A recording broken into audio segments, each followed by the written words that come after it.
Professor, primeiro é bom revê-lo. Como é que você vê esse empate em 1-1 pelo que produziu o Bragantino como visitante, né, depois de tudo que o time passou na Copa Libertadores? É bom revê-lo. Gostaria que você fizesse uma análise também do jogo.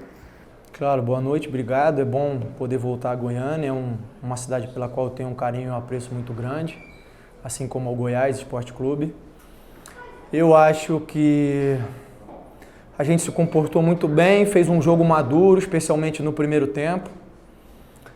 No segundo tempo, a gente teve muitas possibilidades de definir o jogo em situações de contra-ataque.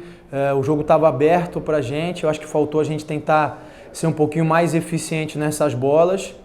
E o Goiás veio na base da ligação direta, eu acho que o gol reflete bem isso. Para mim tem falta no Cleiton antes, mas é uma política desse árbitro, ele inverte todas as faltas quando tem um adversário ganhando, é a posição dele.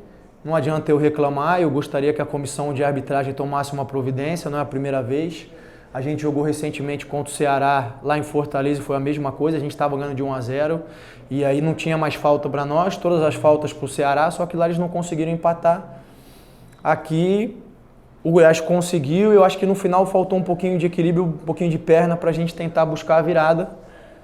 O empate fora de casa não era o que a gente desejava, mas eu acho que é uma retomada, eu já vi um outro espírito, vi uma outra dinâmica, eu acho que é importante a gente voltar nos trilhos novamente e seguir pontuando, é isso. Barbieri, estamos ao vivo para Bragança, toda a região, Diego, da 102. Ainda nessa questão de retomada, né, após uma eliminação como foi da Libertadores, o foco agora é Campeonato Brasileiro e Copa do Brasil. O que durante essa semana você procurou tratar mais com os jogadores do Bragantino? A gente sempre fala de questão emocional, mas teve algum ajuste que você já sentiu nessa partida que conseguiu fazer em alguma questão tática ou até mesmo individual de algum jogador? Bom, a gente conversou essencialmente sobre a preparação mental. Eu acho que foi isso que fez a diferença para a gente não ter conseguido os resultados que a gente tinha a condição de conseguir. É claro que ainda falando da eliminação, a gente sabe da grandeza das equipes que a gente enfrentou, da dificuldade, mas a nossa avaliação final é que a gente tinha potencial para ir mais longe.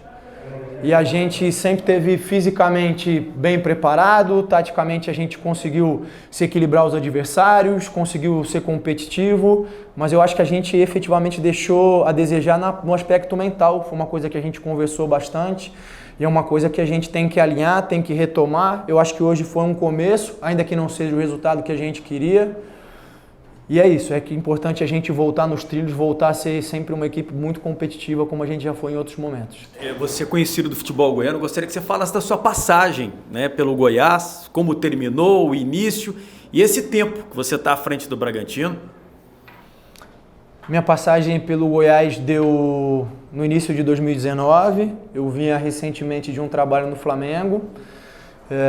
Eu fiz o campeonato goiano, a gente, se não me engano, igualou, bateu o recorde de vitórias seguidas naquela ocasião. A gente fez uma primeira fase espetacular, as fases de mata-mata também muito bem, mas a gente acabou perdendo a final para o grande rival, que era o Atlético Goianiense naquela época. E o grande rival em relação ao momento, né? Eu sei que o pessoal do Vila vai ficar bravo comigo, mas eu estou falando em relação ao momento. E a direção optou por não dar continuidade no trabalho, mas foi uma passagem importante para mim, volto a dizer, guardo com muito carinho todo o clube, a cidade de Goiânia. Eu acho que a gente deixou uma base importante para o Goiás depois fazer um campeonato brasileiro muito bom, sob o comando do Ney Franco, que é um grande colega, alguém que eu admiro bastante. E foi isso. Barbieri, você falou que na segunda etapa talvez tenha faltado um pouco de perna, né, para o Bragantino, mas a gente assistiu o primeiro tempo e até o começo do segundo e o Braga teve as principais oportunidades da partida. Talvez esteja faltando mais efetividade nesse time do Bragantino, conseguir concluir de maneira mais rápida as jogadas? Eu acho que sim, eu acho que é um ponto importante que você tocou e isso não é em relação única e exclusivamente a esse jogo, já vem de algumas etapas. A gente tem procurado intensificar esse tipo de treinamento, embora saiba que não é só isso que vai resolver. Tem a questão da ansiedade, a questão de estar tranquilo na hora de fazer a finalização, a questão de estar mentalmente preparado. É um aspecto que, sem dúvida, a gente precisa voltar a melhorar, com certeza. Sobre o meio-campo do Bragantino, na ausência do Johan, você tem alternado bastante, né, entre os jogadores. Já jogou o Miguel, já jogou o Praxedes. Você acha que talvez falte um jogador, um meio-campista, além do Johan? O Miguel ainda é muito jovem, né, 19 anos, está em processo de formação, e que o Bragantino precise de mais um jogador dessa posição para a temporada? Olha, eu acho que se for alguém que vier para somar, para agregar, para efetivamente elevar o nosso nível, vai ser sempre bem-vindo. Como a gente sempre pontuou. Eu acho que a gente tem oscilado demais o desempenho nessa posição, isso é um ponto importante. A expectativa é que o Johan possa voltar e se recuperar o quanto antes. Imagino que isso não vai acontecer até terça-feira. Eu acho que o Praxedes alternou alguns momentos positivos no jogo, com outros momentos em que ele sentiu a dinâmica e o ritmo, até por isso a substituição.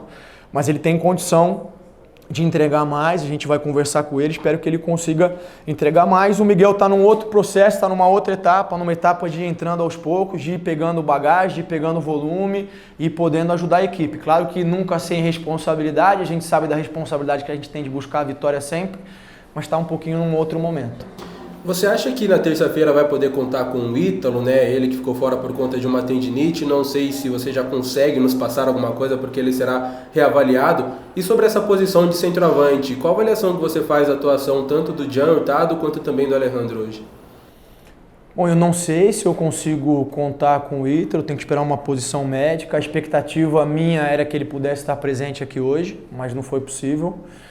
Eu acho que o Jean, dentro das características dele, nos ajudou bastante. Brigou, segurou a bola, deu tempo à aproximação do pessoal de meio campo. Na minha opinião, o lance no primeiro tempo foi pênalti, ele é seguro, ele é agarrado pelo zagueiro. E aí volto a entrar no tema, não entendo por que o VAR só funciona em algumas ocasiões, né? Naquele lance deveria ter sido checado, mas voltando a falar do rendimento do Jean, eu acho que dentro das características dele ele lutou, brigou, ajudou, tentou segurar a bola, tentou definir, foi bem. O Alejandro entrou numa situação um pouco mais difícil, é um jogador que tem condição de sim de apresentar mais, de evoluir, a gente vai trabalhar nesse sentido. Para encerrar, Barbieri, na terça-feira tem um jogo contra esse próprio Goiás. O que deu para tirar de avaliação do adversário hoje aqui e onde o Bragantino pode explorar, né, esse time adversário, já que hoje nos contragolpes o Braga foi muito rápido na transição, tanto com o Elinho pela esquerda quanto nas costas do Danilo Barcelos, né, com o Arthur e com o Andrés Hurtado. É por aí o que corrigir do time do Bragantino para o jogo de terça-feira, que é mais uma decisão agora na temporada.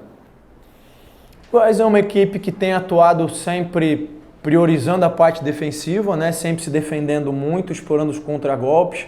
À medida que a gente saiu na frente, eles tiveram que se abrir e abriu essa oportunidade. Eu acho que o fato da gente ter a vantagem pode ser que eles atuem dessa maneira, e aí você pontuou bem, a gente precisa ser capaz de explorar os espaços que eles vão oferecer e principalmente ser mais eficiente, ser mais contundente nos contra-ataques.